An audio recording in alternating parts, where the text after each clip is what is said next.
Hello and welcome back, everybody, for BS limiting belief number 6. I can't achieve this because I am a woman.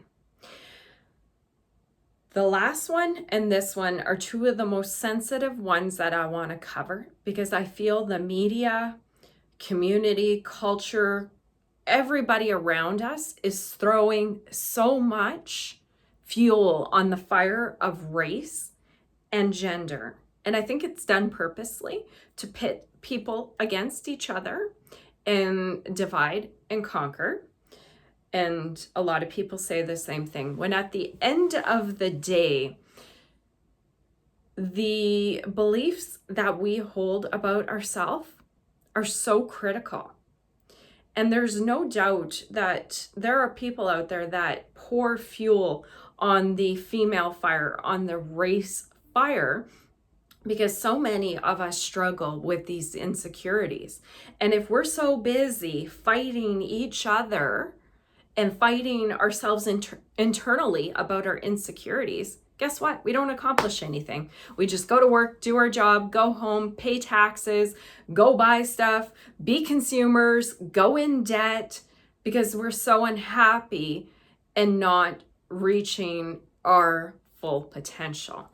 So I think so many of these things are done intentionally by the media to keep us unhappy, fighting, and broke, where we need to become the masters of our own ship.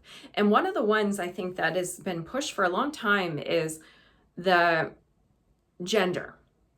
And you can't accomplish this because you're female. And to me, I know that the beliefs you hold are what holds you back or empowers you. If you believe something to be true about yourself, you're not going to overcome that, and you're going to be chained down by that until you put that under the microscope, observe it, ask yourself some hard questions, and then go, you know what? This is not true. This is a personal insecurity that I hold. So I'm a female, obviously, and I'll say way back when I was very young, probably about my first job out of university. It was in a male-dominated industry of agriculture. And I won a scholarship, and I remember being in a hotel lobby, and I think it was to acknowledge the recipients. And I remember looking around and taking pictures with all these reps at this company, and they're all men. I'm like, wow, these guys are all old guys. And there was a little bit of I'm a young female here. But for most of my time, I have not held the female insecurity as an insecurity. And maybe that's because I've had some great mentors. I went into two very male-dominated industries at a young age, agriculture and the leisure industry. The main executive teams that I worked with were sales and marketing and the CEOs, and they were all mainly men at that time, just because of the development and where we were as a workplace evolution. I'm not that old, but I'm old enough. So I remember that all these guys, they just treated me so nice. Not out of line, but they treated me with respect. They never made comments about being a female. And I know I always worked really hard to just be the hardest worker, keen, smart, get the work done. I never really thought too much of being a female as insecurity. If nothing else, I realized, and with later coaching in life where people hired me to run companies, and one particular instance that I think probably changed that for me, and I hope this helps you. I was selling cars in between jobs. Best sales training you'll ever get. And I don't know if this was part of the regular training they gave or if it came up because of a situation. I can't remember. But I remember one of the sales managers telling me, Tracy, the fact that you're a female is not a liability. It's not a bad thing. Being a female is actually great in any position. And I remember this. And I'd actually really love to know if something happened and they observed it. I don't think I was operating out of that insecurity. There might be one thing. I think the fact that we lived in a very rural area, and I around that time had a man come in to look at a big 1-ton truck. I do remember being intimidated because I didn't know anything about trucks. So I don't know, maybe they noticed I wasn't as confident dealing with that farmer and that man, which I think I took it head on because I'm a farmer and farm girl, but neither here nor there. They were so incredibly wise. They sat me down and said, Tracy, the fact that you're female is not a liability. It's not a bad thing. It is a great thing, and you're at an advantage. I kind of stopped and said, why is that? They said, because everybody likes dealing with females. Men like dealing with females because they've had mothers and sisters, and they can associate with women.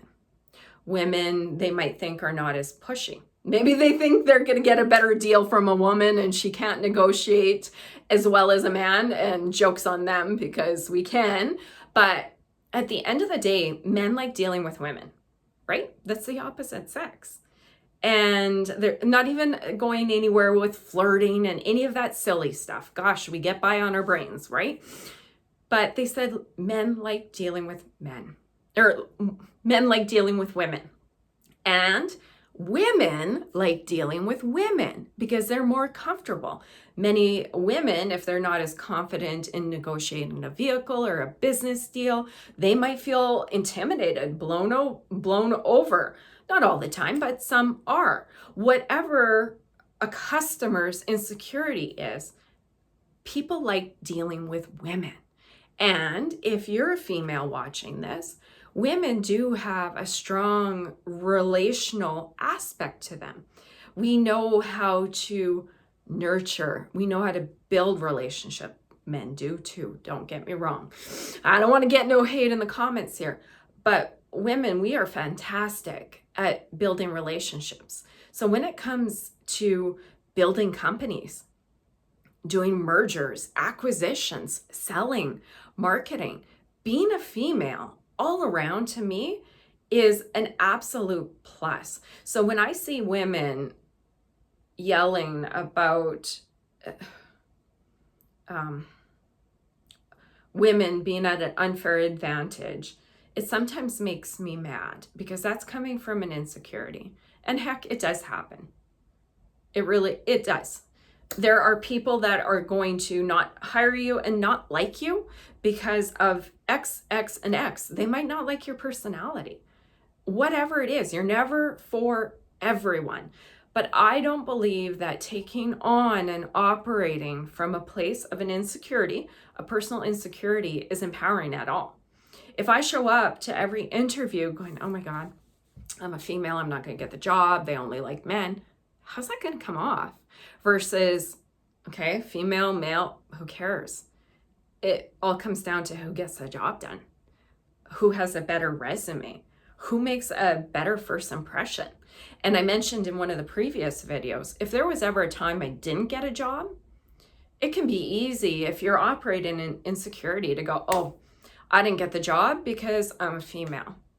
Or I didn't get the job because I'm a male. We're talking about gender here, but specifically to the women I'm speaking to, because many women are held back by this. That is, as far back as I can remember, I never said I didn't get the job because I was a female.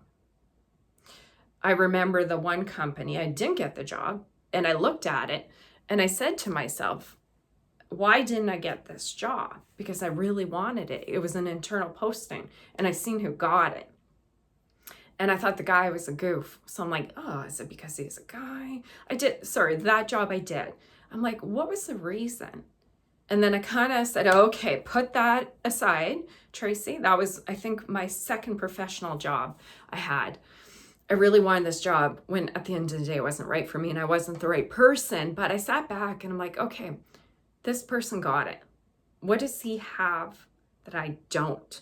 And it was a very specific job that needed a very specific skill set. Yes, I could have got it, but this guy had it. And if I put that aside, he was the logical person for the job, not me. So I put that aside and I said, okay, he got it because he was better qualified in these areas. I'm better qualified in these areas, but what was needed for that job, he had it. So I could have been irrational, emotional, and said he got it because he was a male. But at the end of the day, he was better qualified.